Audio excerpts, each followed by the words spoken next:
this is Darren coming to you from Kamui, Japan, here to talk about Kamui chalk. The reason that we made Kamui chalk in the first place is that we wanted a chalk that was more grippy than the chalk currently on the market. And what's unique about Kamui chalk is that it is much softer than the current chalk on the market, and it stays on your tip better and enables you to put more spin on the ball. As your tip goes through the cue ball, it holds better, so more momentum gets applied to the cue ball, and therefore you get more spin on the ball. And that's what gives Kamui chalk its superior performance. So we have two levels of Kamui chalk. One is the 1.21 that I'm holding, and the other is the 0.98 here with the red label. So this is just a degree of softness. So the 0.98 is a little bit more soft than the 1.21. That means that the 0.98 is a little stickier. There is also a special way to apply Kamui chalk. And we're getting this question a lot because people were coming up saying, I'm having trouble with, excess chalk, or, the chalk not lasting as long as it should.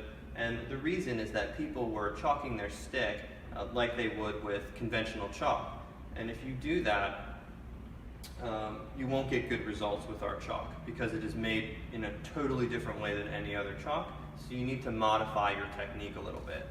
So the way that you want to do that is instead of taking the chalk and raking it over the top of the tip, which both is abrasive on the tip, and if you watched our Gator Grip video, you know that we don't want to be too abrasive on a layered tip.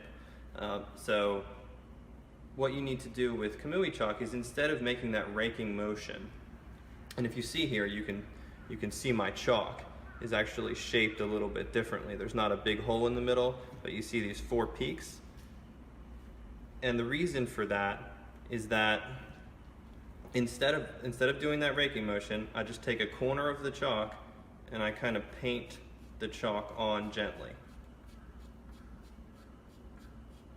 And I'm just twisting the cue in my hand and just making that gentle, really gentle raking motion until I get a nice cover on the tip. And you can see I don't have a ton of excess chalk on the tip, and it's staying on when I do that. It's also not falling all over my hand when I'm chalking.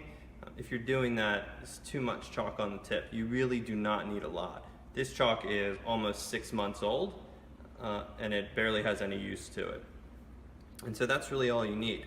And to those players that say, yes, but I want to chalk after every shot, that's perfectly fine. I still chalk after every shot. I do this at the beginning of a rack, and then after a shot, I'll just take it out, and if I notice a spot, I'll just give it a little touch, and then I'll go on. You don't need to repeat that process after every shot. You just give it a gentle touch-up, and then continue on, and it can be part of your pre-shot routine.